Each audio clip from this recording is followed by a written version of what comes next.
마태복음 6장 9절부터 13절 제가 대신 봉독해 드리겠습니다. 하나님 말씀을 들으십시오. 그러므로 너희는 이렇게 기도하라. 하늘에 계신 우리 아버지여, 이름이 거룩히 여김을 받으시오며 나라가 임하시오며 뜻이 하늘에서 이루어진 것 같이 땅에서도 이루어지이다. 오늘 우리에게 일용할 양식을 주시옵고 우리가 우리에게 죄 지은 자를 사하여 준 것 같이 우리 죄를 사하여 주시옵고 우리를 시험에 들게 하지 마시옵고 다만 악에서 구하시옵소서. 나라와 권세와 영광이 아버지께 영원히 있사옵나이다. 아멘.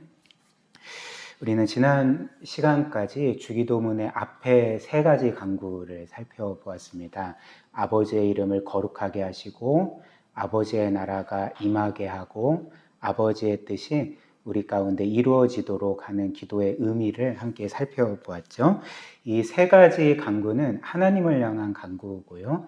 특별히 우리가 그 하나님만을 영화롭게 하고 예배하고 그리고 우리의 뜻이 아닌 그분의 뜻이 이루어지고 또 우리가 우리의 삶의 주인처럼 살지 않고 그분의 통치가 우리의 삶 전반에 이루어지도록 간구하는 것이 이 주기도문의 첫 번째부터 세 번째 간구였습니다.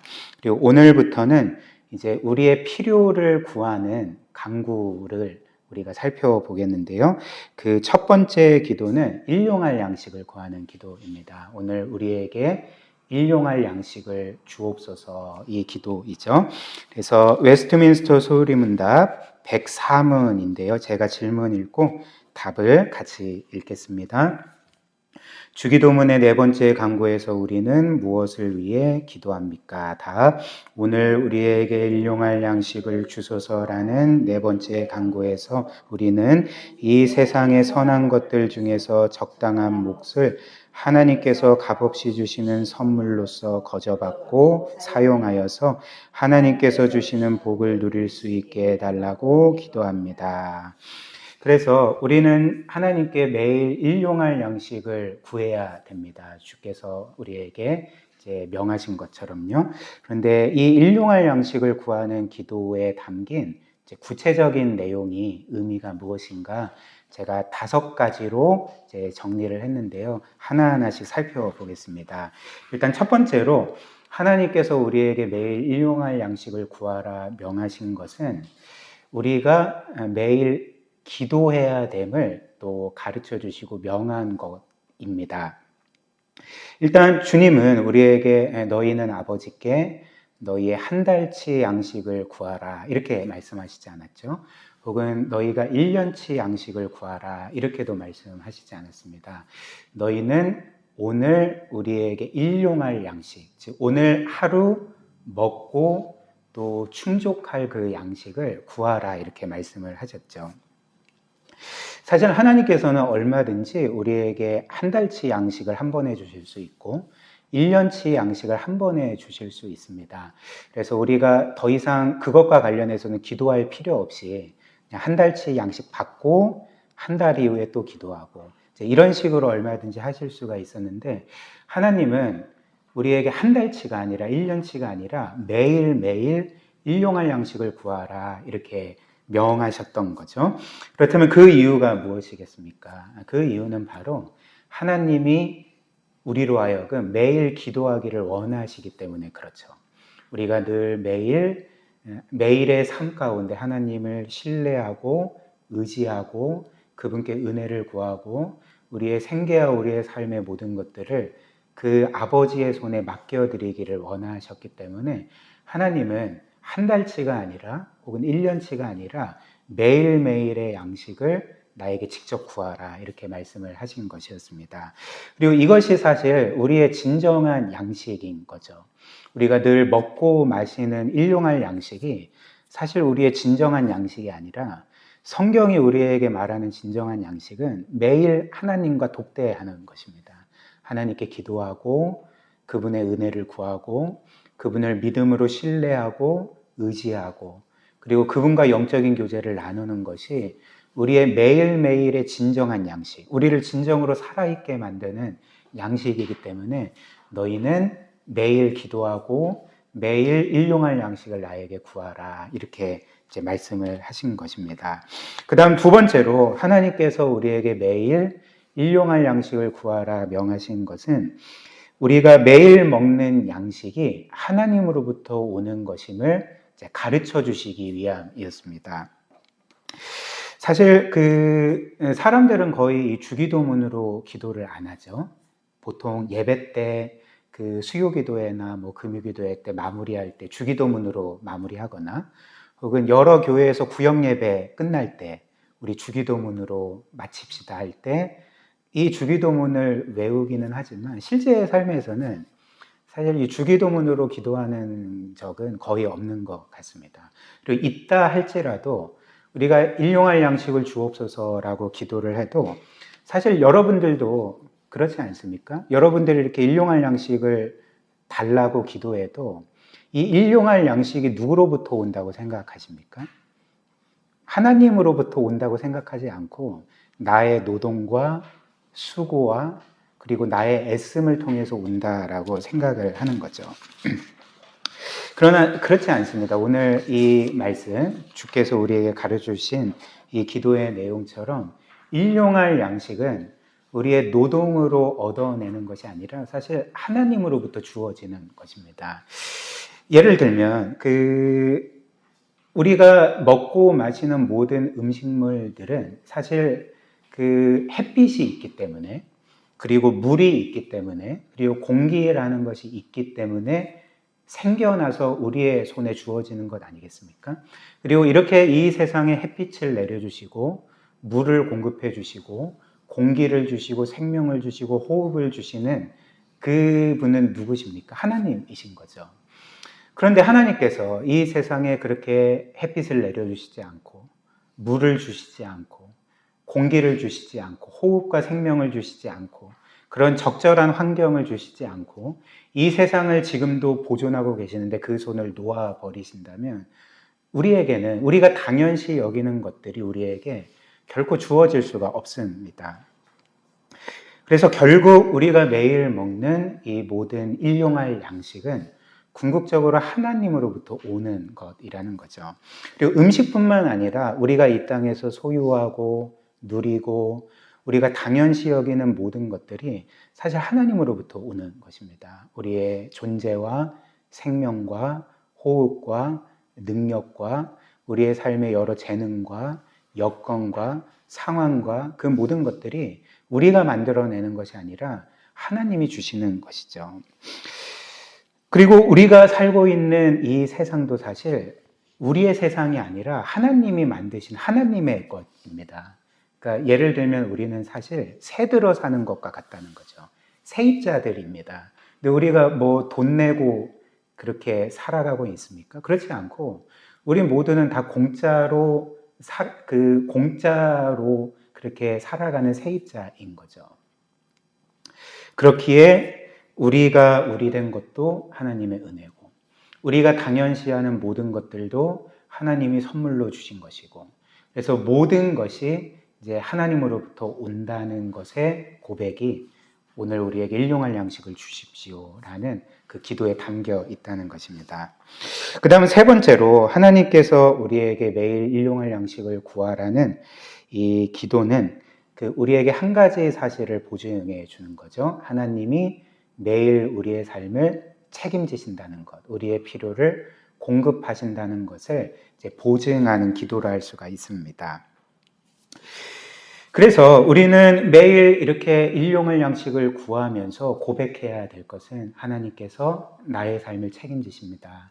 내가 내 손의 수고로 얻은 것이라 착각하는 이 양식 또한 하나님이 공급해 주시는 것이고 그렇게 나는 나의 모든 것에 있어서 하나님을 신뢰하고 의지하겠습니다. 이런 고백을 드려야 하는 거죠. 그리고 이렇게 주기도문에 일용할 양식을 구하는 것이 하나님께서 우리의 삶을 매일 책임지신다는 것을 의미할 때 구약에서도 이런 사실을 보여주는 한 가지 사실이 있었습니다. 만나 사건이죠. 하나님이 매일 이스라엘 백성에게 아침에 일용할 양식을 공급해 주시지 않았습니까? 광야 40년 세월 동안 그들에게 매일 이렇게 기적적인 방식으로 일용할 양식을 주셨습니다. 근데 출애굽기 16장을 보면 하나님께서 이렇게 만나와 관련해서 이렇게 말씀을 하신 거죠. 내가 일주일에 6일 동안은 너희에게 이 만나를 내려줄 거다. 근데 마지막 7일째 되는 안식일에는 내가 만나를 내려주지 않을 거고 대신 6일째 되는 날에 그 평소보다 2배의 만나를 너희에게 내려줄 거다. 그리고 내가 너희에게 주는 이 일용할 만나를 그날 다 먹어 해치우고 남기지 말고 그리고 이것에 있어서 너희는 나를 신뢰하고 순종해야 된다. 이렇게 말씀을 하셨습니다. 그런데 당시 사람들은 매일 내리는 이 만나를 일단은 굉장히 신기해했겠죠. 너무 놀라워했겠죠. 그리고 또 한편으로는 이들에게 이런 마음이 있지 않았겠습니까? 하나님께서 오늘은 만나를 내려주셨는데 혹시라도 내일 만나를 얻지 못하면 어떡하지? 하나님께서 깜빡하시고 만나를 안 내려주시면 어떡하지? 그러면 내일은 굶어야 되는데 그러니까 이런 생각이 인간적으로 들지 않겠습니까?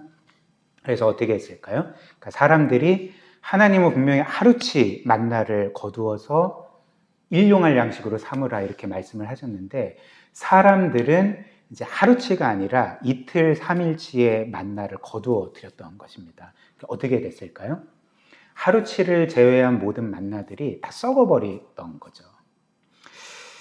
그래서 여기에서 하나님의 의도는 어떤 것이었겠습니까? 하나님은 이스라엘 백성에게 이렇게 매일매일 만나를 주시고 그 이상 거두어드리면 썩게 만드신 그 의도가 결국은 무엇이겠습니까? 하나님을 신뢰하라는 거죠. 하나님을 굳게 믿고 하나님께서 나의 매일의 삶과 생계와 일용할 양식을 분명히 책임지실 것을 굳게 믿고 두려워하지 말고 내일 일을 걱정하지 말고 우리는 그냥 하나님 약속에 따라서 하루치 양식을 거두어 드리면 된다는 것입니다. 그렇게 하나님께서 이 만나를 통해 그들을 훈련시키셨던 거죠. 어떤 훈련입니까? 하나님을 신뢰하는 훈련, 하나님을 의지하는 훈련.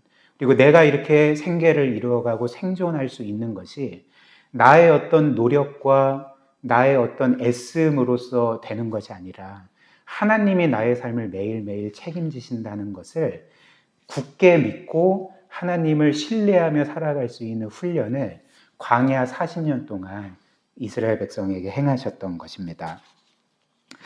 그러니까 우리가 매일 하나님께 일용할 양식을 구하는 것도 이제 이와 같다는 거죠. 하나님이 우리의 매일을 책임지실 거다. 나의 필요를 공급해 주실 거다. 그리고 나의 매일의 삶뿐만 아니라 영원토록 나를 궁극적으로 책임져 주실 거다. 이것이 바로 이 기도에 담긴 또 다른 의미가 됩니다. 그 다음 네 번째로 우리가 이렇게 하나님께 매일 일용할 양식을 구하는 그것은 이제 세 번째 내용과 좀 겹치기는 하는데요. 하나님께서 나에게 공급해 주시는 것이 나에게 충분하다는 고백이 되기도 합니다. 즉, 하나님께서는 우리가 그분을 매일 신뢰할 뿐만 아니라 하나님께서 우리에게 주시는 것에 자족하기를 바라셨던 거죠. 하나님이 주시는 모든 것들은 나에게 충분합니다. 라는 그 믿음을 갖기를 원하셨다는 것입니다. 그래서 이 자족함과 관련해서 잠언 30장이 이렇게 말합니다. 8절과 9절 이건 한번 같이 읽어볼까요? 시작. 곧 헛된 것과 거짓말을 내게서 멀리 하옵시며 나를 가난하게도 마옵시고 부하게도 마옵시고 오직 필요한 양식으로 나를 먹이시옵소서. 혹 내가 배불러서 하나님을 모른다 여호와가 누구냐 할까오며 혹 내가 가난하여 도둑질하고 내 하나님의 이름을 욕되게 할까 두려움이니이다. 이렇게 했습니다. 그래서 이 잠언을 쓴 아마도 솔로몬이겠죠. 이 잠언의 저자는 나를 가난하게도 마시고 그렇다고 해서 나를 부자로 만들어주지도 마십시오. 오직 나에게 필요한 양식, 여기서 필요한 양식은 뭐겠습니까? 그러니까 일용할 양식인 거죠. 일용할 양식으로 매일 나를 먹이시옵소서. 그래서 내가 가난해서 도둑질하지 않게 하시고, 혹은 다른 이들의 것을 탐내게 하지도 않게 하시고, 혹은 부자로서 교만하게 하지도 않게 해주십시오. 저는 하나님이 주신 것에 만족하며 살기를 원합니다. 이렇게 기도를 했습니다. 그렇다면 우리가 이렇게 하나님께서 우리에게 뭘 주시든지 간에, 적게 주시든 많이 주시든지 간에 자족할 수 있는 방법이 무엇이겠습니까? 과거에는 아마 이렇게 생각을 했을 것 같습니다. 주님, 자족하게 해주십시오. 믿습니다 하면 이제 자족하게 되는 것처럼. 근데 아무리 그렇게 해도 자족이 안 되죠. 그렇죠? 이건 우리의 의지로 되는 게 아니죠. 우리로 하여금 하나님이 우리에게 주신 것에 자족하게 만드는 유일한 것은 복음밖에 없습니다. 하나님이 우리에게 행하신 일이 무엇인지, 그리고 그 전에 하나님이 우리를 어떻게 사랑하시고 귀하게 여기시고 얼마나 보배로운 존재로 여기시고 우리의 삶을 책임지시는지를 우리가 기억하지 못한다면 우리는 결코 자족할 수가 없는 거죠. 그래서 이 복음, 우리가 그리스도 안에서 하나님께 무한한 사랑을 받았고, 그리고 그리스도 안에서 우리에게 가장 좋은 것을 무한히 받았다는 것을 기억할 때 우리는 자족할 수가 있게 됩니다. 그래서 이와 관련해서 로마서 8장 32절이 이렇게 말합니다. 자기 아들을 아끼지 아니하시고 우리 모든 사람을 위하여 내주신 이가 어찌 그 아들과 함께 모든 것을 우리에게 주시지 아니하겠느냐. 존 파이퍼라는 그 목회자이자 신학자는 그 자신의 어떤 한 책에서 이 로마서 8장 32절이 의문형으로 돼 있기 때문에 사람들이 이 의미를 잘 포착하지 못한다, 이렇게 말합니다. 그래서 이 로마서 8장 32절의 의문문으로 된 형식을 평서문으로 바꿔야지만 이 의미가 훨씬 더 분명해진다, 이렇게 말했습니다. 그렇다면 이것을 평서문으로 바꾸면 어떻게 되겠습니까? 자기 아들을 아끼지 아니하시고 우리 모든 사람을 위하여 내주신 이가, 하나님은 죄인인 우리를 위해 그분이 영원토록 사랑하시는 외아들까지 아낌없이 내어주셨습니다. 우리를 위해 십자가에 못 박히게 하셨고 살이 찢기게 하셨고 모든 피와 물을 쏟게 하셨던 거죠. 우리를 구원하시기 위해서요. 그런데 하나님께서는 우리를 위해 이미 자신의 전부를 내어주셨는데, 가장 소중한 것을 내어주셨는데, 하나님은 우리에게 아낄 것이 전혀 없으시고 도리어 그리스도 안에서 그분과 함께 모든 것을 주시는 것이 확실하다. 이것이 로마서 8장 32절의 내용이지 않겠습니까? 이것을 기억할 때 우리는 자족할 수 있는 거죠. 자족할 수 있는 것입니다. 빌립보서 4장 11절부터 13절도 자족에 대해서 이렇게 말합니다. 사도 바울의 말이죠. 내가 궁핍함으로 말하는 것이 아니니라 어떠한 형편에든지 나는 자족하기를 배웠노니 나는 비천에 처할 줄도 알고 풍부에 처할 줄도 알아 모든 일 곧 배부름과 배고픔과 풍부와 궁핍에도 처할 줄 아는 일체의 비결을 배웠노라. 내게 능력 주시는 자 안에서 내가 모든 것을 할 수 있느니라. 과거의 사람들은 보통 내게 능력 주시는 자 안에서 내가 모든 것을 할 수 있다. 이거는 보통 믿는 예수 그리스도를 믿는 어떤 음식점이나 아니면 집에 이렇게 뭔가 성경 구절로, 액자 같은 성경 구절로 종종 걸어져 있는 내용 아니겠습니까? 사람들은 또 이것을 굉장히 오해합니다. 그래, 내가 믿으면 모든 걸 다 할 수 있고 나는 천하무적이 될 거고 나는 성공할 거야, 뭐 이런 식으로 오해를 했던 거죠. 근데 이것은 그런 의미가 아닌 거죠. 왜냐하면 앞에서 뭐라고 말합니까? 나는 비천에 처할 줄도 알고 풍부에 처할 줄도 알고 그리고 배부름과 배고픔과 풍부와 궁핍에도 처할 줄 아는 일체의 비결을 배웠다. 뭡니까? 자족할 수 있는 비결을 배웠다. 근데 그 자족할 수 있는 비결이 어디에 있습니까? 내게 능력 주시는 자 안에서 모든 것을 할 수 있다. 그러니까 복음의 능력인 거죠. 그리스도를 기억한다면, 그리스도께서 나를 사랑하시고 귀하게 여기시고 나를 책임지시고 그리고 나에게 이미 모든 것을 주신 것을 내가 믿는다면 나는 그분으로 말미암아 모든 상황에서 자족하고 기뻐하고 감사할 수 있다. 이제 이렇게 고백을 했던 것입니다. 디모데전서 6장 6절부터 9절. 그러나 자족하는 마음이 있으면 경건은 큰 유익이 되느니라. 우리가 세상에 아무것도 가지고 온 것이 없음에 또한 아무것도 가지고 갔지 못하리니 우리가 먹을 것과 입을 것이 있은즉 족한 줄로 알 것이니라. 부하려 하는 자들은 시험과 올무와 여러 가지 어리석고 해로운 욕심에 떨어지나니 곧 사람으로 파멸과 멸망에 빠지게 하는 것이라. 이렇게 말합니다. 제가 10절을 안 적어 드렸는데 10절은 그 어떤 내용이 나오냐면 그러므로 돈은 일만하게 뿌리다 이 말이 나옵니다.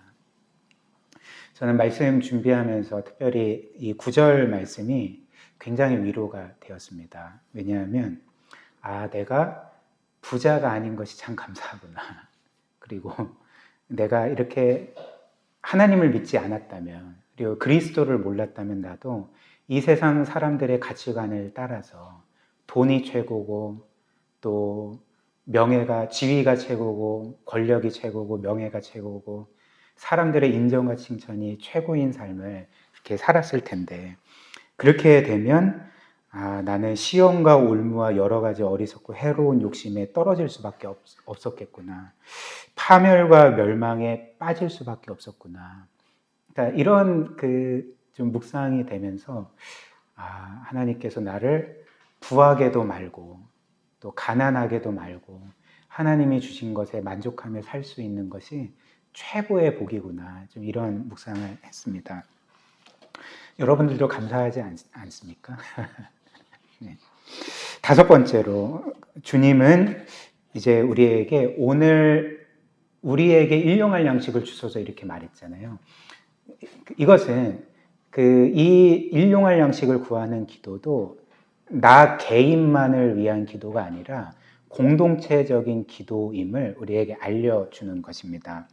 즉 주님은 우리에게 너희는 오늘 나에게 일용할 양식을 주옵소서 이렇게 기도하라 하시지 않고 오늘 우리에게 나뿐만 아니라 나의 지체들에게 일용할 양식을 주옵소서 이렇게 기도하라 명하셨기 때문에 그런 거죠. 그래서 우리가 주기도문의 첫 번째 시간에서 배운 것처럼 우리의 기도의 대상은 나의 아버지가 아닙니다. 하늘에 계신 나의 아버지여가 아닙니다. 주님은 뭐라고 부르라고 하셨습니까? 하늘에 계신 우리 아버지여라고 부르라고 하셨습니다. 그래서 이 주기도문의 모든 강구는 사실 나를 위한 기도이기도 하지만 그러나 궁극적으로는 우리를 위한 기도이고요. 지체들을 위한 기도이고요. 이것은 반드시 공동체적인 기도가 되어야 한다는 것입니다. 따라서 우리가 오늘 지금까지 보았던 아버지의 이름을 거룩하게 하시고 아버지의 나라가 임하게 하고 아버지의 뜻이 이루어지게 하소서라는 것도 내 개인의 삶에서만 그렇게 해달라는 것이 아니라 늘 우리 지체들에게 우리 지체들의 가족들에게 교회에게 더 나아가 이 도시와 세상에게 그렇게 하나님의 뜻이 이루어지게 해주십시오라는 기도이고요. 일용할 양식도 마찬가지입니다. 이것은 우리 개인의 일용할 양식만을 구하는 기도가 아니라 우리 모두의 일용할 양식과 지체들의 필요를 하나님께서 채워주시기를 간구하는 기도라는 거죠. 저는 과거에 기도를 아예 안 한 것은 아니었고 한때는 열심히 기도하기도 했습니다. 근데 그때는 제가 복음을 잘 몰랐기 때문에 그리고 복음을 경험하지를 못했기 때문에 그때를 돌아보면 기도는 많이 했는데 늘 저를 위한 기도 혹은 좀 범위를 높이면 저의 가족을 위한 기도만 했던 것 같습니다. 근데 저의 가족을 위한 기도도 사실 저를 위한 기도인 거죠. 왜냐하면 저의 가족이 평안해야지 내가 평안하니까. 그래서 거의 다른 사람들을 위해서 기도한 적이 없는 것 같습니다. 그래서 기도를 예를 들면 한 30분 한다 그러면 한 29분은 나를 위한 기도하고 일부는 그냥 조금 뭐 생각나는 사람이나 교회를 위해서 이제 기도를 하는 거죠.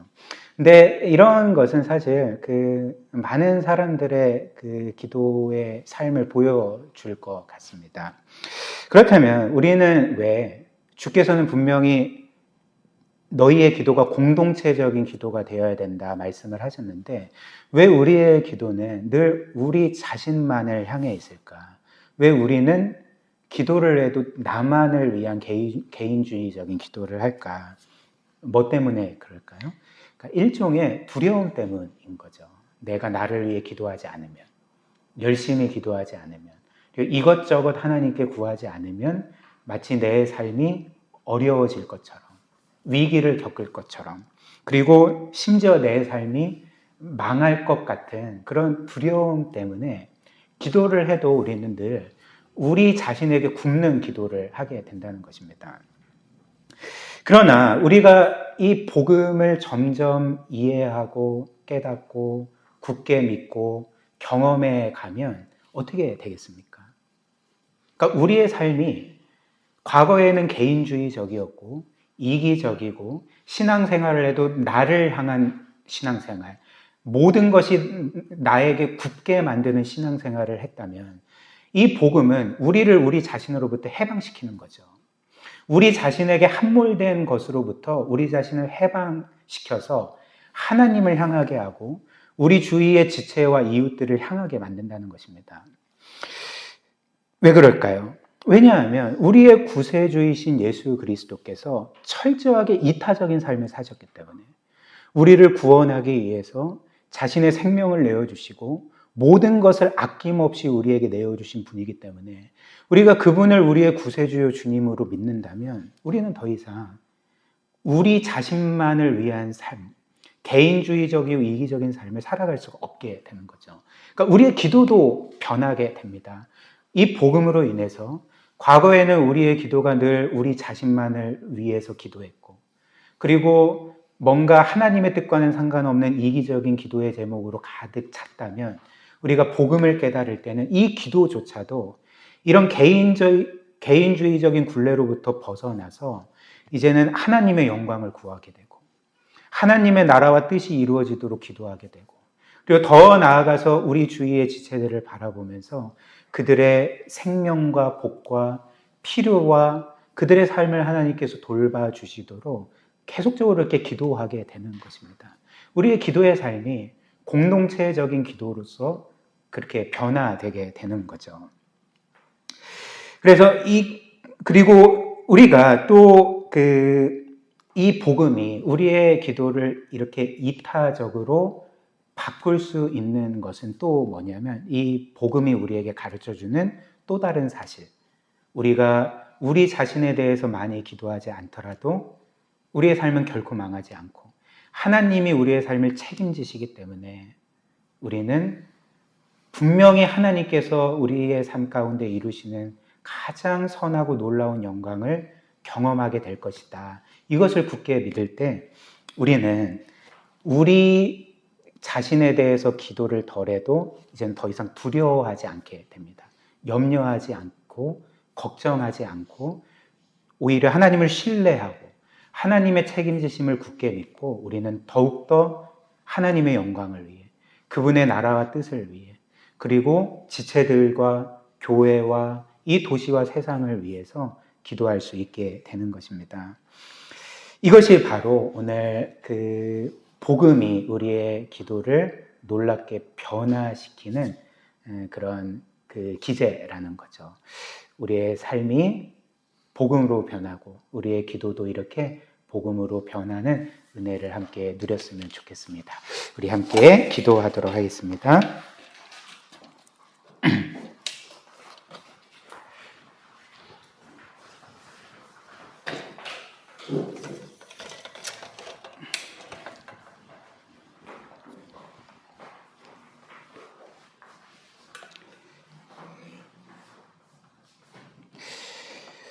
오늘 우리 말씀 기억하면서 함께 기도하기를 원하는데요.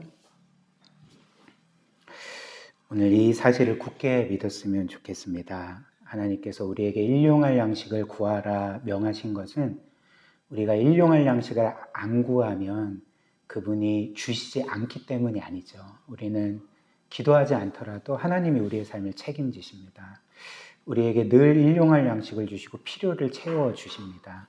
그래서 하나님께서 이 기도를 우리에게 명하신 것은 우리가 그만큼 우리의 모든 것이 하나님으로부터 오고 하나님이 우리의 삶을 매일 책임지시고 우리의 삶을 가장 선하게 인도하신다는 것을 굳게 믿고 그분을 신뢰하고 의지하기를 원하시기 때문에 늘 이 기도를 우리에게 요구하시는 거죠. 그래서 오늘 우리 말씀 가운데 들은 것들 기억하면서 우리의 삶을 하나님께 맡겨드렸으면 좋겠습니다. 우리의 매일매일의 삶, 우리의 미래의 삶, 그 앞길들, 우리의 인생의 여러 어려움들과 문제들, 무거운 짐들을 우리 하나님의 손에 맡겨드리고 하나님 안에서 참된 평화와 안식을 누릴 수 있도록 그런 은혜를 우리에게 허락해 달라고, 그리고 우리의 기도가 점점 복음으로 변화되어서 나만을 위한 기도가 아니라 지체들을 위한, 또 공동체와 교회를 위한, 또 이 도시와 세상을 위한, 무엇보다도 하나님의 영광과 나라와 뜻을 위해서 기도하는 삶을 살게 해달라고 우리 함께 기도하도록 하겠습니다.